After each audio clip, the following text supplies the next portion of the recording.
In today's video, we are checking out another single-player survival game. This time it's free to play. This is Outbreak Island Pendulum, and if you are really interested in the survival genre, I will leave links down in the description to other games that I've checked out recently, Miss Survival and also 7 Days to Die. If you do recall at the end of the last video that I did say that I was going to check out Desolate next. However, I thought this would be a good game to check out considering that it is rumoured to be made by some of the same devs, and well, because I thought it's not as known, so therefore I could probably add more to the conversation, especially because Desolate does have a lot of videos already covering it. It definitely seemed to me anyway to be a good idea to bring you guys something new, to keep originality in the picture considering that it is my honest thoughts, feelings and opinions. And before we go ahead and do that, I obviously want to do that disclaimer of I'm not associated with the devs. I don't get any extra royalties, any incentives, any kickback from doing this video other than, well, monetizing it myself, so you can trust what I say in this video to actually be my honest opinion.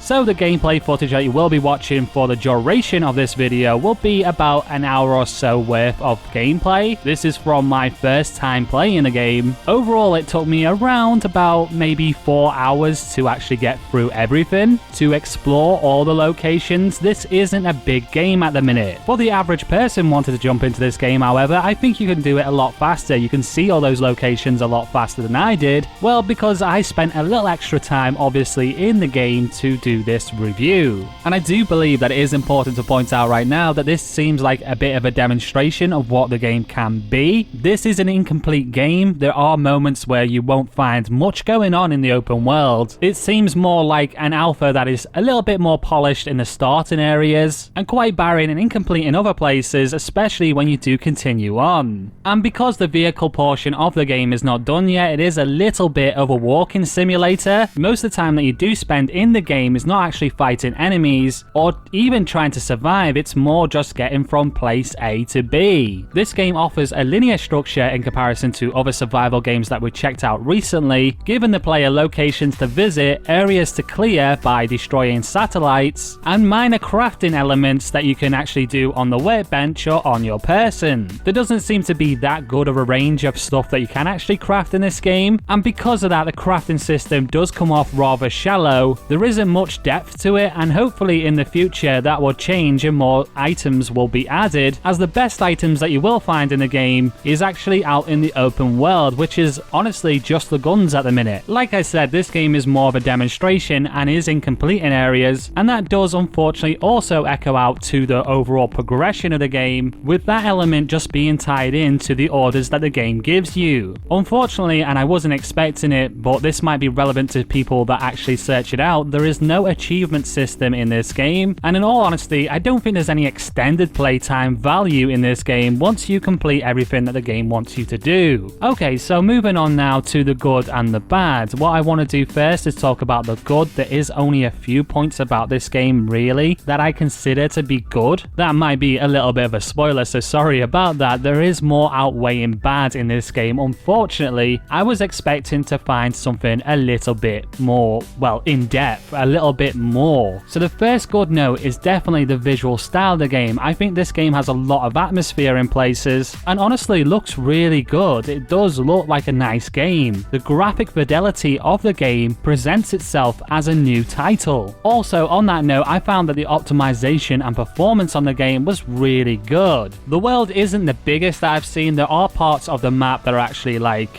blocked off to the player. You can't actually go and see it yet, but what was available I could actually play with good frame rates, no skips, no stutters, which, as you know, if you do play bigger survival games, that can be commonplace. If the devs actually do continue on to make updates for this game and actually open up the full world to the player, adding more buildings, populating the world, making it more full, working on the AI, which we will talk about later, then it could only take one wrong step really to actually have this all go down the toilet. So do keep that in mind. It's great for now, but in the future it could be bad. I did in fact come across a few minor bugs when I was playing this game, nothing game breaking, just a little bit of weirdness when ADSing. When coming out of ADS I'd still be zoomed in. It was pretty weird. A few parts of the map that were actually still incomplete, so I would no clip through that area. However, again, it wasn't game breaking. I didn't have to restart or anything. And there was in fact one bug that actually helped me out quite a lot actually, and this was the infinite water bottle bug. If your inventory is full and you've got water bottles and you use one of those water bottles, the game has no place to put your empty water bottle. It doesn't drop it on the floor like other games, meaning that it doesn't actually take away the water bottle that you just drank, but you still do get the benefits of being rehydrated. So it's actually advisable in this game to run around with a full inventory, especially because being slowed down in this game is done by weight. So as long as you're not carrying something that is way too heavy, you can still run about and it's not too much of a big deal for you. So let's now go ahead and change the momentum over to the bad. I know there wasn't many good points to talk about. Now I've got to be honest, a lot of the user interfaces that people moan about in other games, I've not really found it to be too much of an issue. I can work around it, but I've got to tell you, I have a strong dislike to this user interface. It makes no sense. It makes me want to rip my hair out why they designed it the way that they did. The way there is no hotbar in this survival game, instead everything's on a wheel which serves as your hotbar as you're moving around. It baffles me. It does not interface well with a keyboard and mouse. Trying to scroll on your mouse in order to bring it up and to move over to the next weapon doesn't actually work right, and it puts you in this weird, outdated style of slowing the player down as you change weapon or change to something like your camera in game. This is really outdated. I just want to do it in real time. I also want to manage my inventory in real time.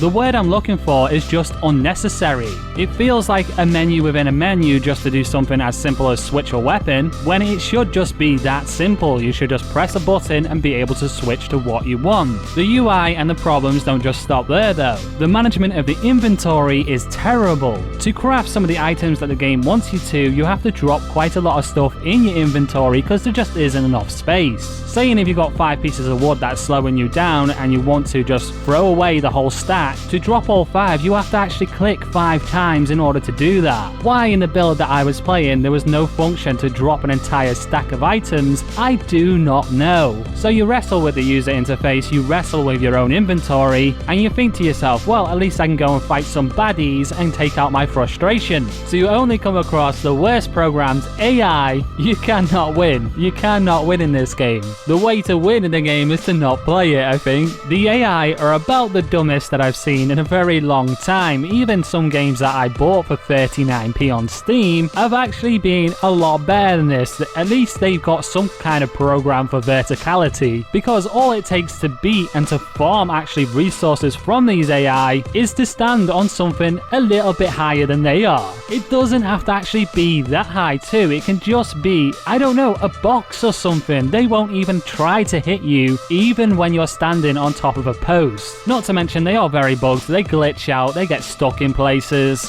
What more do I need to say really? Overall, the best part of the gaming experience is obviously those visuals, the fact that the performance isn't too bad, and I would say parts of the map design are pretty good too. Well, in fact, the parts that actually do have some originality, because again, I see the same building in this game as I saw in Mist Survival and also Deathly Stillness. Devs just seem to really like it, even though it is a default one. On that note, there are a lot of default assets in this game. The workbenches do remind me of Mist Survival's workbenches. Overall, the game does have some originality. So that is going to do it for today's video. If you are new to this channel, then please subscribe to it. The video and the animation that I do extra on top of it does take a long time to do, so I would really appreciate it if you did smash the like button. If you do in fact actually show support, comment on the video. If not to mention something that I've done wrong or something that I've said wrong in the video, just to share your own opinion.